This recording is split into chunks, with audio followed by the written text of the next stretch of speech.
Só podermos dizer, tua graça me alcançou, é razão para dedicarmos ao Senhor a nossa vida e podermos dizer como aquele missionário que, ao encerrar a sua carreira, depois de dedicar a sua vida na pregação do Evangelho, que afirmou: se 1000 vidas eu tivesse, 1000 vidas eu daria.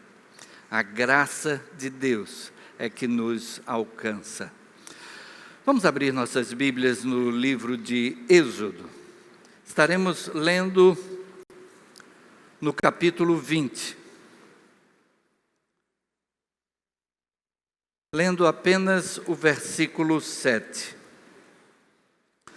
Livro de Êxodo, capítulo 20, versículo 7. Veja se alguém ao seu lado precisa compartilhar da sua Bíblia para acompanhar a leitura desse texto. Êxodo, capítulo 20, versículo 7. Assim lemos: não tomarás o nome do Senhor teu Deus em vão, porque o Senhor não terá por inocente o que tomar o seu nome em vão. Vamos orar.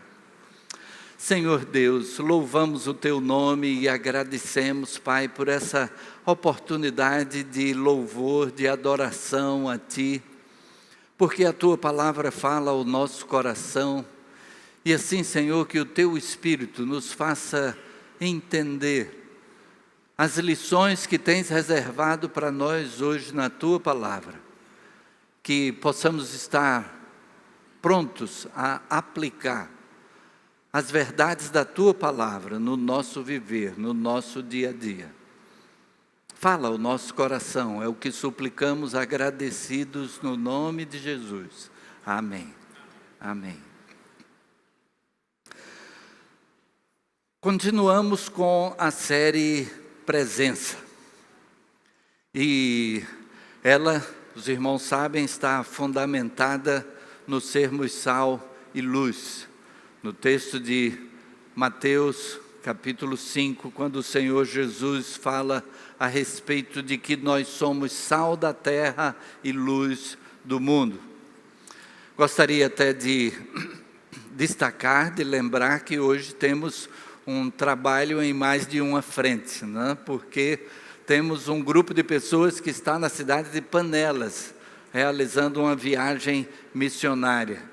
Desta feita não pude estar acompanhando a viagem missionária, normalmente estou presente, desta vez não foi possível, mas temos então esse trabalho em duas frentes, buscando ser sal e luz aqui no nosso local costumeiro, mas também hoje pela manhã lá na cidade de Panelas. Desde ontem pela manhã a equipe viajou e à tarde é feito todo um atendimento à população da cidade, à noite um culto evangelístico e agora pela manhã um trabalho conjunto com a igreja daquela localidade. Mas nós estamos então nesta série que fala a respeito de ser sal e luz. E o título, presença, no sentido de que a presença do sal, a presença da luz, ela é inconfundível. Quando uma comida está sem sal, a gente nota na hora, ou quando está com muito sal, a gente também nota na hora. E a diferença entre a luz e a escuridão também é inconfundível. A luz expulsa a escuridão. Começamos no domingo passado a fazer uma análise dos 10 mandamentos à luz do ensino do Senhor Jesus, à luz do Novo Testamento, e de vermos como os princípios que estavam presentes ali nos 10 mandamentos têm a ver conosco hoje. Embora A gente tenha a lei como sendo aquilo que Deus preparou para apontar para a nossa necessidade de Jesus. A lei veio para nos mostrar como nós somos falhos, como somos imperfeitos, de que não conseguimos, com o esforço próprio, realizar tudo que é a vontade de Deus para a nossa vida. Mas que Jesus viria para ser aquele cordeiro que levaria sobre si os nossos pecados, a nossa condenação. O apóstolo Paulo vai dizer que a lei nos serviu de aio para nos conduzir a Cristo. Nos serviu de tutor para nos levar até Jesus Cristo. O que é então que os 10 mandamentos têm a ver conosco hoje? No domingo passado, estivemos meditando a respeito do primeiro mandamento: não terás outros deuses diante de mim. O segundo mandamento: não farás para ti imagem de escultura. Eu vou pular este segundo mandamento, porque ele será o tema para a meditação do pastor Tiago hoje à noite. Estaremos meditando então agora pela manhã no terceiro, e o terceiro é esse que nós acabamos de ler: não tomarás o nome do Senhor teu Deus em vão, porque o Senhor não terá por inocente o que tomar o seu nome em vão. Vamos ver primeiramente como é que os judeus colocaram em prática esse mandamento. E isso vai nos falar um pouco a respeito de algo que tem a ver com, tem consequências para até a continuidade da história bíblica. Porque o judeu procurou fazer uma obediência literal a isso, principalmente no período do exílio babilônico. O cuidado era tanto a respeito da menção ao nome de Deus, que o nome de Deus não era pronunciado. A escrita do nome de Deus, a gente tem o que é conhecido como o tetragrama sagrado. O hebraico é uma língua consonantal, porque só se escreviam as consoantes. Da mesma maneira que hoje no WhatsApp você usa algumas consoantes para simbolizar a palavra inteira, né? Então, por exemplo, quando você lê no WhatsApp OBG, o que é? Obrigado, né? Todo mundo não tem dúvida do que é. VC, você. E assim as pessoas vão fazendo aquela abreviatura ali, usando as consoantes. O hebraico normalmente é assim. E então, o nome, a cada palavra, você só tinha as letras consoantes. O alfabeto hebraico, ele é só consonantal, ele só tem consoantes. Entre o 5º e o 10º século depois de Cristo, é que começou-se a utilizar uma maneira de escrever a forma como as palavras eram pronunciadas, e então os sons vocálicos passaram a ser incorporados na escrita.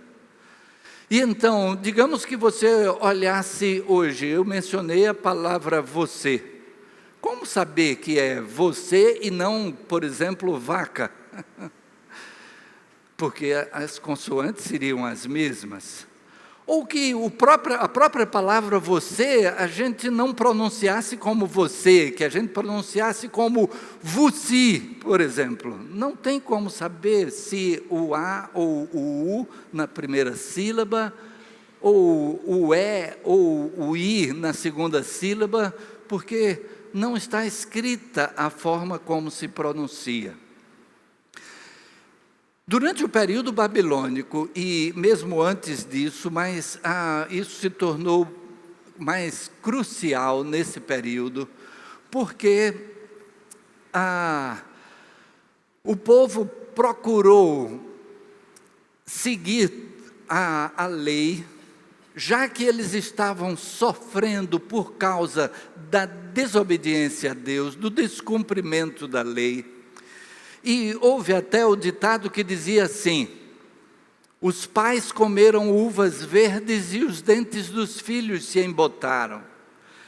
Eles entendiam, eles viam que eles estavam sofrendo um cativeiro por causa da desobediência do povo, mas agora já não era mais aquela geração que veio para o cativeiro.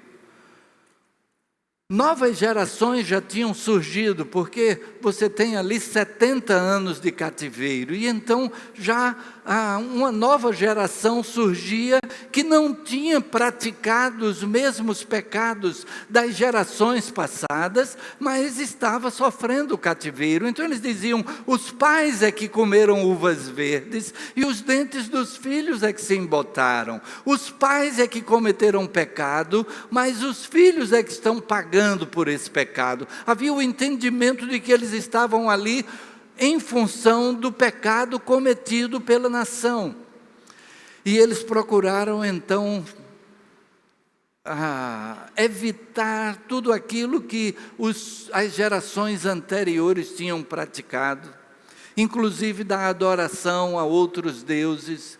Nós meditamos um pouco a respeito disso no domingo passado, e procuraram colocar tanto em prática o que este mandamento nos diz, que ao terminar o cativeiro, não se sabia mais qual era a pronúncia do nome de Deus.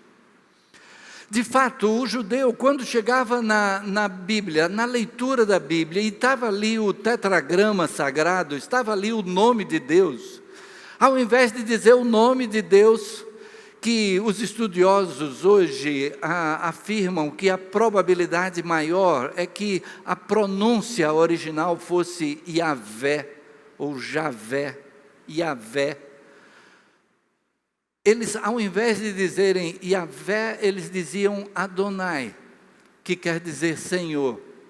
E então eles estão lendo um texto, e o texto bíblico ali tem o nome de Deus. E então, na hora de dizer o nome de Deus, para não correrem o risco de dizer o nome de Deus em vão, mesmo na insegurança, se naquele momento é próprio ou não é próprio, então por segurança é melhor não dizer, e então o nome de Deus era dito como Adonai. E de fato, a gente conhece o nome Jeová.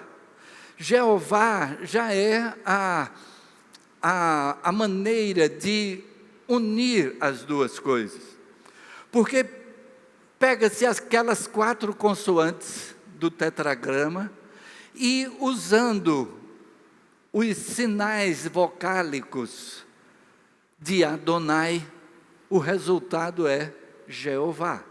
Ao invés de Javé ou Yahvé, fica Jeová ou Jeová, com o que seriam as vogais da palavra Adonai. Mencionei que entre o 5º e o 10º século isso foi construído, e a escrita passou a ter as vogais abaixo das consoantes.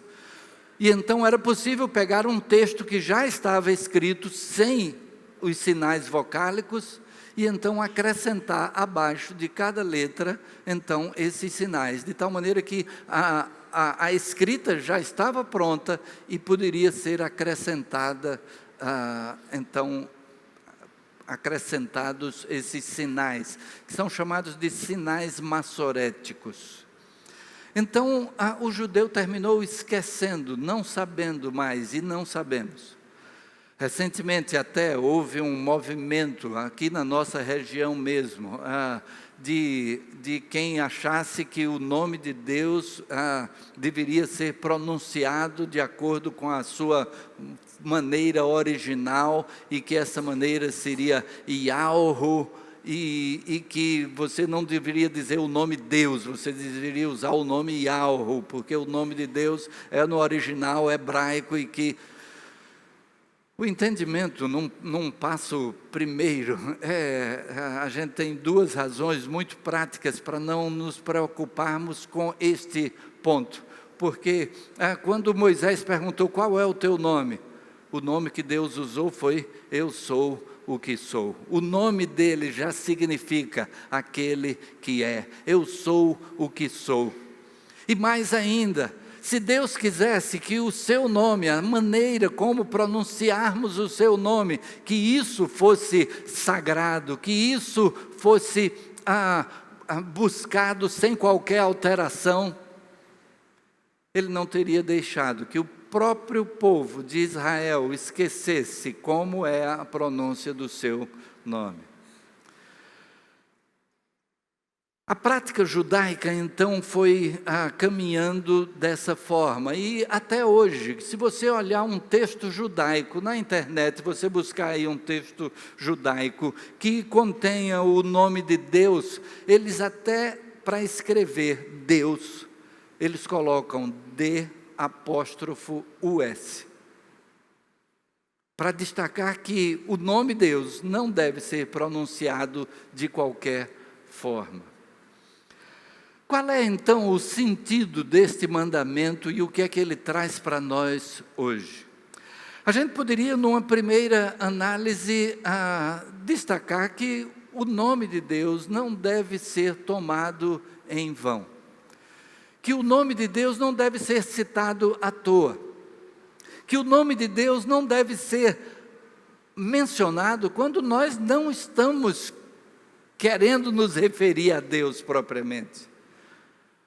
Acontece alguma coisa, você diz, ai meu Deus, esqueci tal coisa, né? Bem, se você está numa comunhão com Deus, desde a hora que acorda, no entendimento de que a nossa conversa com Deus dura o dia todo, é constante, é aquele orar sem cessar, como diz o apóstolo Paulo, e então você dizer, ai meu Deus, mas você está pensando em Deus de verdade, tudo bem. Mas muitas vezes nós pronunciamos e nem sequer pensamos em Deus. Nós mencionamos o nome de Deus, mas às vezes com coisas que não tem nada a ver com Deus. Você não está clamando por Deus para um auxílio naquela hora, ou algo que tenha a ver com Deus. E então, a recomendação é aquela que o próprio Senhor Jesus usou, lá em Mateus capítulo 6, versículo 9, quando Ele ensinou a respeito da oração, e Ele disse, vós orareis assim, Pai nosso que estás nos céus, santificado seja o nome de Deus. Santificado, separado, valorizado, reconhecido, reverenciado, respeitado. Deus é Deus. E então, quando nós pronunciamos o nome de Deus, seja quando a gente está se referindo a Ele de verdade, né? Às vezes até a criança de brincadeira, né, usa aquela questão de chamar o nome de alguém, né, e dizer, por exemplo, Alberto, aí quando você olha, nada não. É mais ou menos o que a gente muitas vezes faz com o nome de Deus, quando a gente menciona à toa. Essa seria uma primeira abordagem inicial. Mas o ensino a respeito de não tomar o nome de Deus em vão vinha também do fato de que havia o juramento em nome de Deus. A gente vai ver mais adiante que o Senhor Jesus se refere especificamente a isso. Mas havia o juramento em nome de Deus para reafirmar algo que alguém está dizendo. Da mesma maneira que a gente hoje usa a expressão juro por Deus, e muitas vezes a gente pode estar usando esse juro por Deus à toa, sem lembrar nem o nome de Deus, e alguém pode utilizar até para dar veracidade a alguma coisa que não é verdadeira, para pelo menos aparentar essa veracidade. Juro por Deus que eu fiz assim, e aí tinha feito realmente ao contrário. O ensino, então, de Jesus, nesse texto, que nós acabamos de ler é quanto à santificação do nome de Deus. Mas um pouco antes, no capítulo 5, verso 37, o Senhor Jesus fala, quer dizer, nos versos anteriores e concluindo com o 37, o Senhor Jesus fala a respeito do juramento.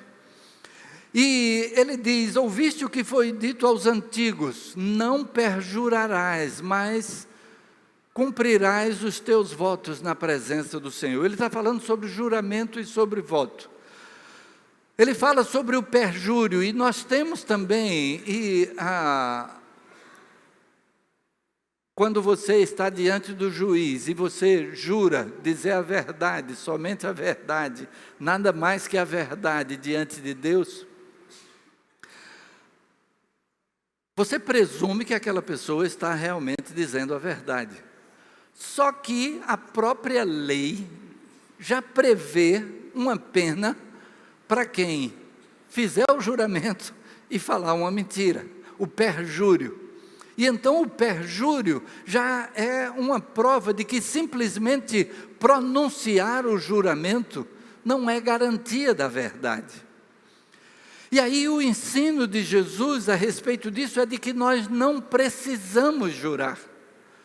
Se a nossa palavra for sempre verdadeira, nós não precisamos de um juramento para garantir essa veracidade.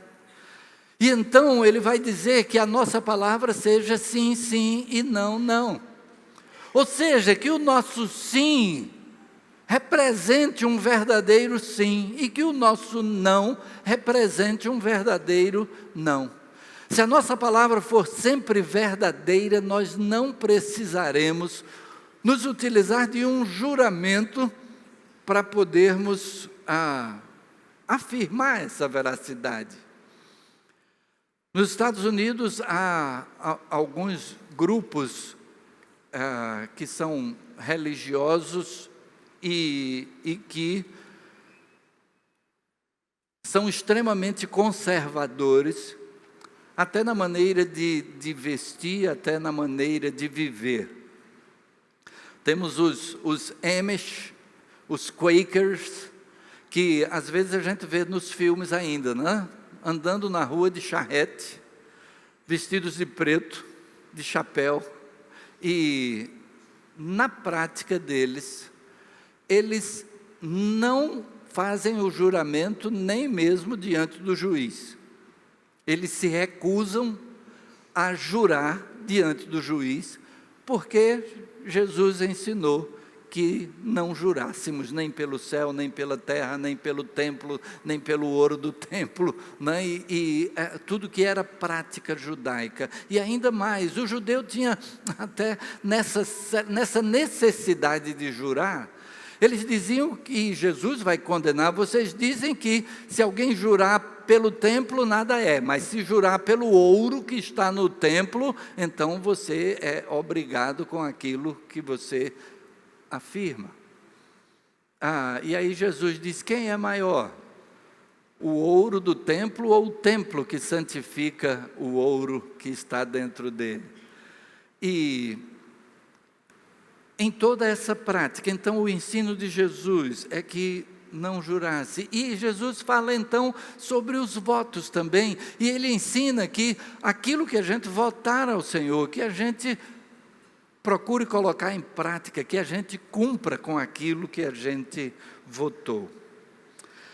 Mas existe ainda um outro aspecto nesse tomar o nome de Deus em vão.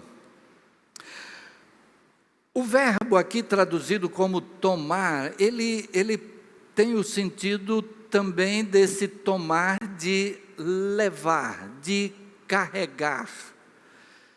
E então o tomar o nome de Deus tem a ver com o fato de que nós levamos o nome de Deus com a nossa vida. De tal maneira que quando alguém, como um crente, um servo do Senhor, alguém que busca seguir a Jesus Cristo, um discípulo de Jesus, quando ele comete alguma coisa, qual é a primeira coisa que se diz? Comete alguma coisa errada, qual é a primeira coisa que se diz? e era crente. E dizia servir a Deus. Agora, quando a gente tem a vida, que é uma vida de testemunho, é uma vida que procura colocar em prática os princípios de Deus na vida, que procura expressar o amor de Deus às pessoas que estão à volta, aí a pessoa olha assim e diz, realmente essa pessoa é um servo de Deus, essa pessoa espelha o nome de Deus. Nós levamos o nome de Deus conosco. E a recomendação aqui, então, é que não levemos o nome de Deus em vão, com vanidade, levando de uma forma irresponsável, levando, vamos dizer, como aquela expressão mais antiga, né? De meia sola. Os novos talvez não sabem nem o que é uma meia sola, né? Porque hoje você troca o tênis e pronto, né? Mas antigamente, né, era muito costumeiro você usar o sapato até que a sola do sapato estava furada. E aí você, para não precisar trocar de sapato, você levava no sapateiro e ele colocava uma sola nova nessa parte, né, do sapato, à frente do salto, e aquilo era chamado de meia sola. Às vezes você fazia o serviço completo e você botava a sola nova, ele arrancava salto, arrancava sola, colocava uma sola nova e colocava um salto novo. Era o serviço completo. Mas caso contrário, era só meia sola. E às vezes a gente quer fazer a vida cristã que leva o nome de Deus em meia sola, fazendo em metade do que Deus deseja que a gente faça. A gente fazendo uma triagem naquilo que Deus nos manda. A gente dizendo, bem, a Bíblia diz isso, mas, não, hoje em dia isso não tem mais valor. Que a gente possa estar estudando e se aprofundando na Bíblia para ver a verdade de como os princípios de Deus são importantes. Eu vou tocar no ponto do relacionamento sexual. A palavra de Deus diz que deixará o homem pai e mãe, se unirá à sua mulher, e serão os dois uma só carne. Só que hoje em dia o que se pensa não, isso não tem cabimento, não. No namoro já se pode ter o relacionamento sexual. Porque não ama, não é uma relação de amor que está havendo ali, então por que não? E aí a gente tem consequências as mais diversas. Consequências como uma jovem que vê terminado um relacionamento, já com mais de 30 anos, e agora eu ouvi de certa jovem, pastor, os homens de bem que eu conheço da minha idade estão casados e bem casados. Passou a minha fase de encontrar e escolher, porque teve-se o relacionamento, mas sem um compromisso de vida, e cansou, descarta. Quando o relacionamento conjugal, ele é preparado por Deus para ser para a vida toda. A gente reconhece que em determinados momentos, em determinadas ocasiões, acontece aquilo que pode acontecer dentro do nosso corpo, até porque a palavra de Deus diz que nós nos tornamos uma carne. E então, com o nosso corpo, como é que acontece? Às vezes chega um momento em que um determinado membro do corpo dá uma gangrena. E você, de repente, precisa extirpar aquela parte do corpo, porque aquela parte do corpo pode estar prejudicando o restante do corpo. E você, mesmo no seu corpo, você autoriza o médico a tirar aquele dedo, aquele pé. Meu avô era diabético e começou com aquele problema, uma feridazinha num dedo, e aí precisou cortar o dedo, depois parte do pé, depois o pé, e quando ele faleceu, já tinha sido cortado até essa altura mais ou menos. A gente precisa de repente perder uma parte do corpo para preservar o corpo, e então tem hora em que, como último recurso, isso se faz necessário, e a gente entende isso, e tem sido assim algo que se tem enfrentado muitas vezes. No entanto, tem algo que me chama a atenção. Chama-me a atenção o fato de que os nossos parentescos, eu vou chamar aqui de normais, de sangue, a gente não escolhe quem são os nossos parentes. A gente não escolhe quem é o nosso pai, quem é a nossa mãe, quem é o nosso avô, quem é a nossa avó, o nosso tio, o nosso primo. A gente não escolhe quem são os nossos filhos. A gente tem os filhos sem saber como é que eles virão, quem serão eles. Agora, o casamento é aquele que promove um relacionamento familiar por escolha. Esse é por escolha. E com os nossos pais, os nossos filhos, os nossos parentes, eles vão continuar sendo nossos parentes para o resto da vida. Nosso pai continuará sendo pai, o filho continuará sendo filho. O que é que nós precisamos fazer dentro dos relacionamentos de sangue? Muitas vezes é necessário resolver conflitos de relacionamento. Muitas vezes precisamos resolver dificuldades para conseguir conciliar. E no relacionamento conjugal também. Da mesma maneira que você não desiste, se você formou uma empresa e você entende que depende daquela empresa para o seu futuro, e aí de repente surge uma dificuldade, o que é que você faz? Você vai lutar para vencer todas as dificuldades, ultrapassar todos os obstáculos, buscar as soluções. Já temos comentado que muitas vezes num diálogo, ao invés da busca da solução, se busca o culpado, se busca atingir a pessoa, e de como isso pode não adiantar grande coisa. Por exemplo, um cônjuge que diz para o outro como você é relaxado ou como você é relaxada, não está resolvendo nada, porque, ok, é relaxado, ponto. Agora, se você diz, como eu gostaria, me faria tão bem, que ao invés de largar a roupa pela sala na hora que chega, que fosse até o quarto, trocasse de roupa e já viesse arrumadinho, e o quarto e a sala continuam arrumados, né?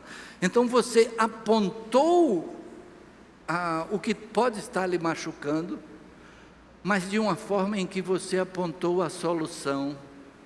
E aí você vai construindo, ao invés de ferir o outro, dizendo o que ele é, porque nós não somos, nós como pessoas podemos mudar, então nós estamos e podemos ser diferentes.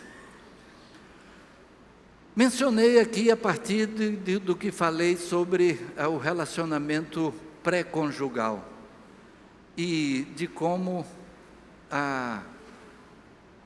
acarreta resultados negativos para a vida. Também, se você tem a informação de que alguém manteve-se virgem até o casamento, a própria sociedade que diz que é normal o relacionamento pré-conjugal, essa mesma sociedade vai dizer, poxa, essa pessoa tem um valor a mais, tem um plus, é diferente no meio da sociedade, tem algo que é positivo, mesmo quando alguém diz, poxa, essa pessoa é quadrada, essa pessoa é um ET, mas no fundo vai valorizar os princípios abraçados por aquela pessoa. Aquilo que a palavra de Deus nos apresenta é aquilo que importa para a nossa vida, a maneira de viver é o melhor para nós. E nós precisamos buscar, seguir essa palavra, sem ser como meia sola, sem ser como quem faz uma separação entre o que é que Deus diz que eu acho que deve ser cumprido e o que é que Deus diz que eu acho que não deve ser cumprido. E a gente se coloca até numa posição acima da palavra de Deus. Levarmos o nome de Deus irresponsavelmente. Ou, finalmente, levarmos o nome de Deus sem conhecer de fato quem Ele é. No domingo passado mesmo citei aquele livro que tem o título O Cristão Ateu. Sem conhecermos quem Ele é, porque muitas vezes damos prova de não crer em Deus a gente pode dizer desconhecimento de quem Ele é. Às vezes até teoricamente a gente conhece. Às vezes até a gente afirma que conhece. Mas na prática a gente tem atitudes como de quem não conhece. Mencionei o fato de selecionarmos algumas coisas do que a palavra de Deus nos recomenda. E quando nós optamos pelo nosso jeito, ao invés do jeito de Deus, é como se a gente estivesse dizendo: eu não creio que o jeito de Deus seja o melhor. Eu não acredito que a maneira como a palavra de Deus nos orienta vá ser boa para mim ou para quem está à minha volta. É uma maneira de dizer: eu não creio. Eu creio, mas eu não creio. Eu creio, mas eu ajo como quem não crê. E então me coloco nessa posição de um cristão, mas ao mesmo tempo ateu. Um cristão, mas que ao mesmo tempo não acredita que Deus pode, que Ele é poderoso. A nossa entrega de vida na mão de Deus é pela maneira como nós o conhecemos. E aí, a expressão nome de Deus tem muito a ver com isso, porque no Antigo Testamento, na visão do povo de Israel, e mesmo na visão da época da lei, da época da Torá, o entendimento é que o nome designa a pessoa que o tem. E que então o nome de Deus, esse Yahvé, fala de quem Ele é.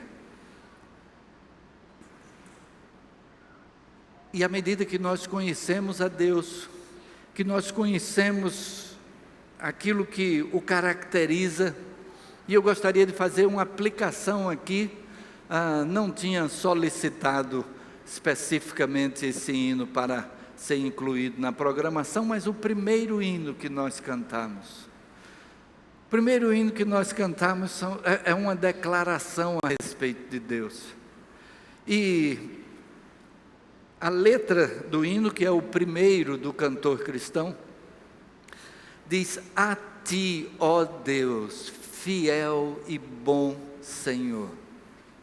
Ele é Senhor, mas Ele é um bom Senhor. Eterno Pai, supremo benfeitor, nós, os teus servos, vimos te dar louvor.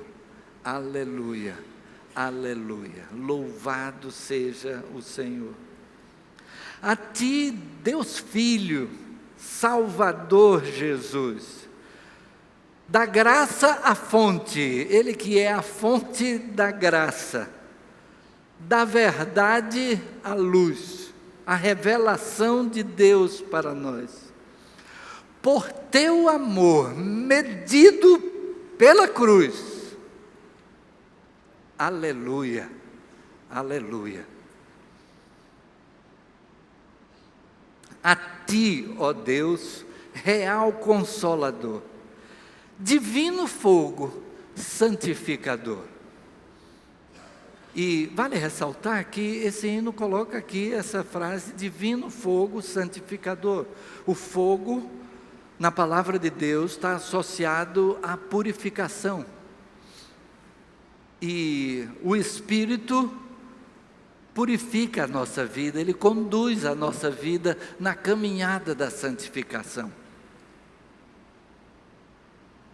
Divino fogo santificador que nos separa para Deus, que nos anima e nos acende o amor. Aleluia, aleluia. A ti, Deus Trino, poderoso Deus, que estás presente sempre junto aos teus, a ministrar as bênçãos lá dos céus. Aleluia, aleluia. Quem Deus é? Quem Deus é na nossa vida?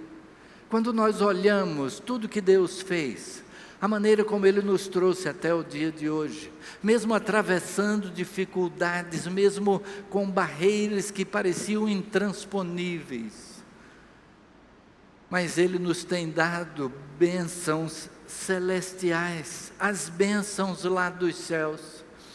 De repente a gente olha para a vida e diz, poxa, tem tanta gente aí que não se importa de servir a Deus e tem uma vida tão mais bem organizada, tão mais estruturada. Mas quando a gente olha para o que Deus fez na nossa vida, só o fato da salvação, repito a frase do missionário, né? Se 1000 vidas eu tivesse, 1000 vidas eu daria, pelo que Deus fez só na salvação, mas além da salvação, a sua presença conosco, mesmo quando enfrentamos dificuldades, mas Ele está do nosso lado, nós nunca estamos sós, Ele coloca pessoas do nosso lado para nos auxiliar na caminhada, Ele faz com que a nossa vida possa progredir para um amadurecimento na fé nele, mesmo que isso traga junto consigo algumas coisas não tão boas, que podem ser até resultado de algum passo errado dado lá atrás e que desencadeou consequências. Então, esse é o Deus a quem nós servimos, esse é o Deus da palavra de Deus. Esse é o Deus cujo nome deve ser reverenciado. Esse é o Deus que deve ter o primeiro lugar na nossa vida. E assim, esse terceiro mandamento tem implicações na nossa maneira de falar, naquilo que nós falamos, no nosso compromisso com a verdade, no nosso testemunho de vida, na nossa responsabilidade em buscar conhecer a Deus cada dia mais. Oséias 6,3 traz essa recomendação: conheçam e continuem a conhecer a Deus. Que assim, na nossa vida, e às vezes a gente pode olhar para trás e dizer, poxa, cometi tanta coisa errada no passado, que agora estou talvez condenado a carregar as consequências para o resto da vida. Algumas até a gente tem que levar para o resto da vida, mas a gente sabe que Deus vai estar do lado para ajudar a carregar. E que Ele não leva em conta o que ficou para trás. O apóstolo Paulo vai dizer, quanto a mim, eu não me acho perfeito, mas uma coisa eu faço, deixando as coisas que para trás ficam, e avançando para as que estão diante de mim, prossigo para o alvo, e o nosso alvo é Jesus Cristo, pelo prêmio da soberana vocação de Deus, em Cristo para conosco. Baixe sua cabeça, vamos orar. Senhor Deus, nós te agradecemos, Pai, pela Tua palavra, porque a Tua palavra nos traz orientação para a vida, nos traz a maneira como é o Teu propósito de que tenhamos a melhor experiência de vida, sob a direção dessa palavra.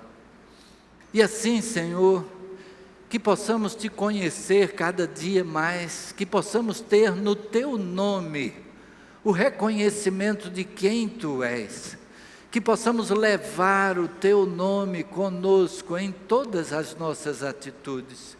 Perdoa as nossas falhas, guia-nos pelo caminho eterno, como diz o salmista, e, Senhor, que com a nossa vida possamos estar influenciando as pessoas que estão ao nosso redor, que ao levar o Teu nome, esse Teu nome esteja recebendo acolhimento das pessoas à nossa volta, pela nossa maneira de viver.